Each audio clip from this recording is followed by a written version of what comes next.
Hey everybody, this is Ashley with Publish with Ashley, and are you struggling to find niches? I know that's always what everyone wants to know. What's a profitable niche? But you know what? I want to show you how almost any niche in like a sub niche can be profitable. It's just amazing. I was looking through Bookbull, and I wanted to show you that there are some really great niches out there. So if you want to find out, make sure you like and subscribe to my channel so you can see more of these niche research videos. I'm here on Bookbull, which I think is really great if you're having problems coming up with ideas, and Bookbull is great for that. By the way, Black Friday is coming up, and I am going to have a special show for you on Wednesday outlining some Black Friday deals. You can also, I'm going to put it in the show notes what the Black Friday deals are, and then I'm going to talk about them in my next video so that you can kind of see what deals are out there and pick and choose the things. But Bookbull has an awesome deal, so if you're interested in this tool, this is one of their best deals they've had. It includes the Wizard, Puzzle Wizard, and it's a good deal for it. So check that out in the show notes, but I'm going to go on a special show about that next time, just so you guys can get whatever deals you're looking for. All right. Okay, so let's talk about this Bookbull. And what I did is I actually typed in activity books in their clouds. I didn't really type it in, I just picked it off the drop down. So it's basically looking for the top 100 with good BSR and at the category of activity books. All right. So what I did is I just like to go through and look at these, and some of these are not all that, would you rather, those are great books. And the fun thing about this too is you can do these in particular age groups. Like this one is for 6 to 12. I had a really good one that did well for a would you rather for a Christmas book. So you can make these would you rather books just in different things. But what I wanted to show you, what I was really interested in as I went down, I did like this humor. Things to do while you poo on the loo. I love this. It's a joke book about, I guess, poop jokes. And I think that's hilarious because, I'm not a huge poop joke fan, but some of you maybe are. And, if you have some funny ones, you could do something like this. But this, I guess, has bathroom jokes, puzzles, just fun facts, just kind of, it's humorous, right? It's something fun that they could put in their bathrooms. So fun stuff like that works. And then, okay, so here's where it got, there's doing mazes for Thanksgiving and dot markers, which are really big, different types of kids' mazes. But as I went down, I was kind of surprised when I found this. And maybe I shouldn't be surprised because it's what I've been saying all along. You need to niche down. So I have my rule of 3, right?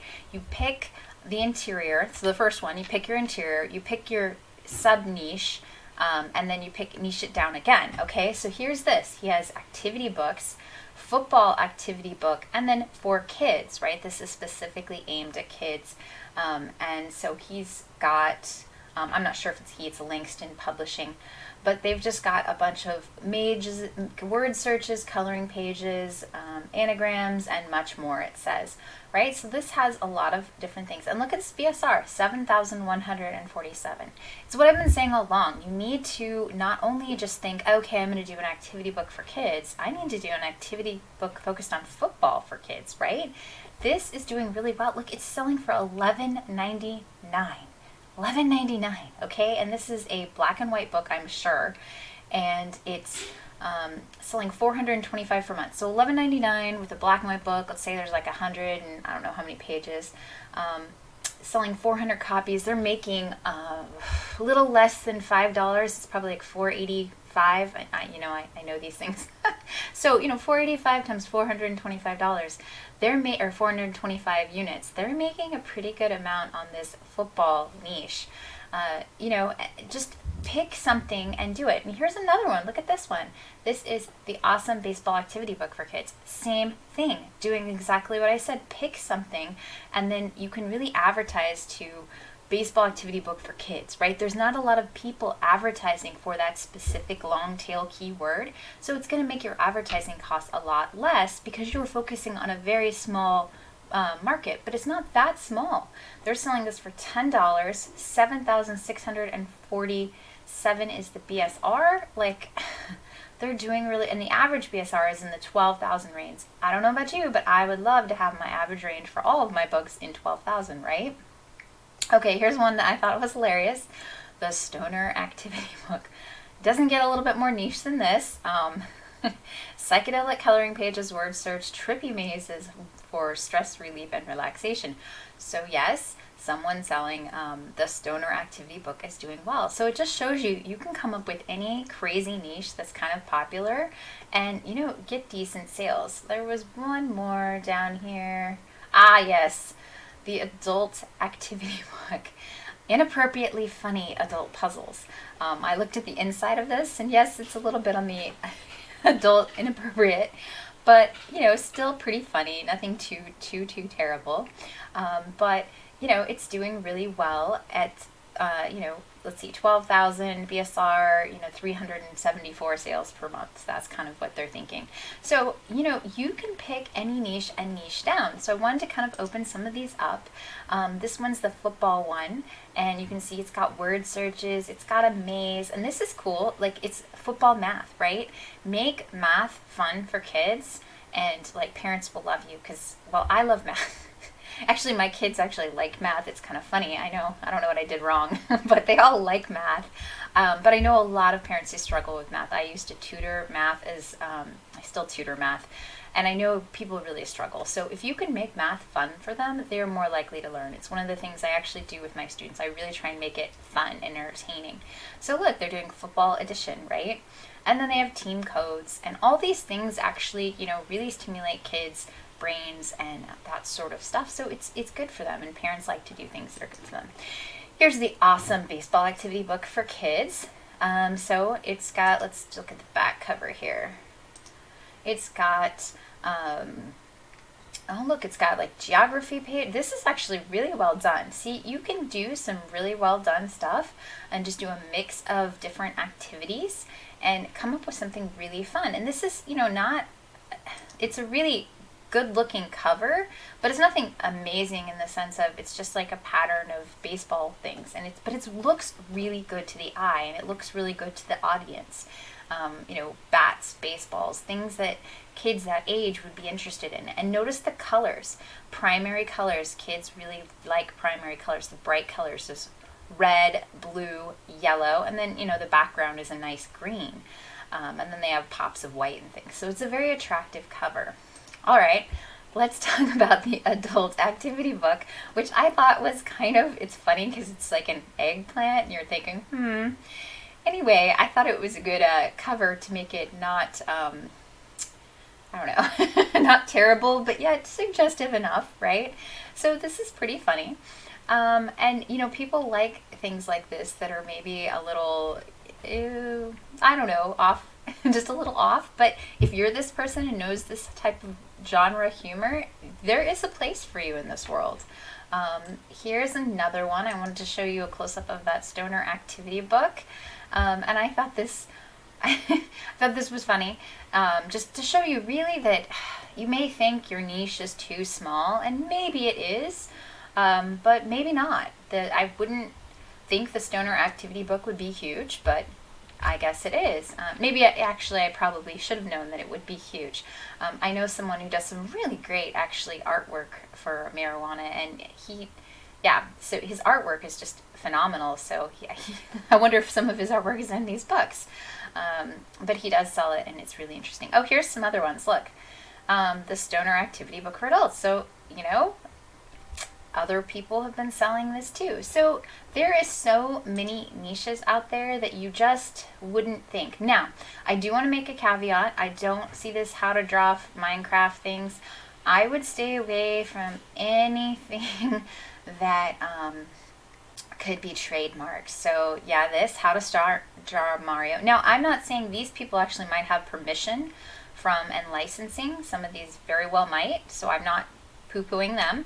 They can do this if they have the right licensing, but if you do not have the right licensing, do not do Barbie, don't use Mario Brothers, Minecraft, don't pick any of those. Here's another Mario one. That's great. Don't do that unless you have the rights to do it. Pick more, I mean, more generic things in the sense of things that aren't trademark. You know, you can't use Disney princesses, but you can do princesses, and you want to make sure that they don't look like the Disney princesses, because that's still the same thing, even if you haven't used the name. So you want them to look different. But, you know, princesses with crowns and things like that, definitely you can do. Let's see what another one I would stay away from as far as trademarks. Most of these weren't, which I thought was really good, because it shows you that you really can. Oh, here's the Harry Potter one. I wouldn't do anything like that unless I had permission, and you know you have permission because you probably paid a lot of money for it. Here, Fox coloring an activity book. I didn't even get this far. Oh, and here's someone for soccer, right? The Fox coloring activity book. Let's see. 13,000. It does not get more niche than coloring book for foxes. I mean, I know they were kind of popular, but I didn't realize they were that popular.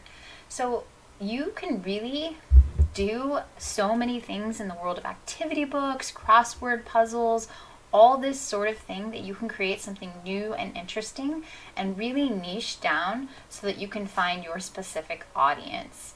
I think that's really what you want to do. Oh, here's golf, right? Golf.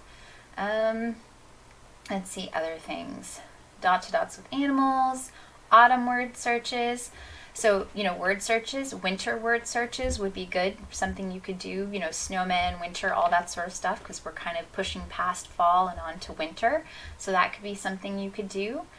Winter activity books. A lot of people sit inside. So you could have, you know, cozy, hot chocolate, coffee, all those sort of, you know, cold weather type things. You could definitely put those themes in a book. All right, so that's kind of what I wanted to talk to you about that you can pick really any niche and just focus down and try and create something new or different, like sports. Just pick, there's so many sports. How about careers? Pick activity books based on careers. Now that might be more for an adult audience than a kid audience, but that's how you niche down. Activity book, you know, female mechanics. I don't know, that's maybe not a huge niche, but you just want to focus down a little bit more than word search for kids. Okay, you really want it to be something specific. Word search about foxes for kids or something like that. I think activity books would be easier than word searches about foxes. That would be a lot of, I don't know how many words you could do with foxes. But that's okay. You could do an activity book, and there was someone apparently succeeding with that. So just think a little bit deeper instead of just making something generic. Try and really decide who your audience is and who to make that book for, and you could succeed. So that's really all I had to talk about today. Thank you for joining me. I will see you next time. We're going to be talking about Black Friday deals, that tools that you might use as a publisher, tools that I use. So I'm going to talk about those deals and see if, you know, you're interested in some of these. This is a great time to try some of these tools and activities and various things, because they're selling them for a pretty good price on Black Friday. All right, thanks so much. I'll see you in my next video.